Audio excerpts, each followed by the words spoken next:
এই যে আদ্দিন হাসপাতাল কোটি কোটি টাকা নিয়ে ঘুরেছে আমার পিছনে।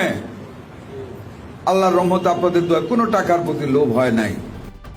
রাজধানীর আদ্দিন হাসপাতালে 6 শিশুর মৃত্যুর ঘটনায় লাইসেন্স বাঁচাতে হাসপাতাল কর্তৃপক্ষ কোটি কোটি টাকা নিয়ে মন্ত্রীর পেছনে ঘোরার বিষয়টি অসত্য বলে দাবি করেছে হাসপাতাল কর্তৃপক্ষ। সোমবার 15 জুন বিকেলে মগবাজারে আদ্দিন মেডিকেল কলেজ হাসপাতালে 6টি নবজাতক শিশু মৃত্যু ও হাসপাতালের বর্তমান পরিস্থিতি নিয়ে এক জরুরি সংবাদ সম্মেলনে সাংবাদিকদের এক প্রশ্নের জবাবে একথা বলেন হাসপাতালটির নির্বাহী পরিচালক ডাক্তার শেখ মহিউদ্দিন। তিনি জানান, মন্ত্রীর পেছনে আমরা কেন টাকা নিয়ে ঘুরব, তার পেছনে আমরা টাকা নিয়ে ঘুরেছি এটা তাকেই প্রমাণ করতে হবে। তিনি বলেন, লাইসেন্স বাতিলের যে রিপোর্ট দেওয়া হয়েছে সেখানে ভেন্টিলেশনের কথা উঠে আসছে।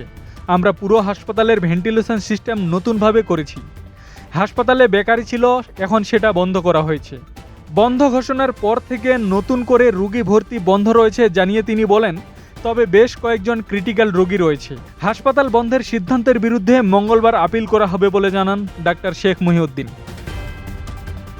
6 নবজাতকের মৃত্যুর ঘটনায় আদ্দিন হাসপাতালের লাইসেন্স বাতিল প্রসঙ্গে গত শনিবার 13 জুন দুপুরে নরসিংদীর মনোহরদীতে এক অনুষ্ঠানে স্বাস্থ্যমন্ত্রী সরদার মোহাম্মদ সাখাওয়াত হোসেন বলেন, আদ্দিন হাসপাতাল কোটি কোটি টাকা নিয়ে ঘুরেছে আমার পেছনে। আল্লাহর রহমতে আর আপনাদের দোয়ায় টাকার প্রতি কোনো লোভ হয় নাই আমার। আমাকে প্রধানমন্ত্রী বলেছেন, আপনি যা করবেন পূর্ণ সমর্থন দেব। আমি লাইসেন্স বাতিল করে দিয়েছি। আব্দুস সালাম, প্রজন্ম 24।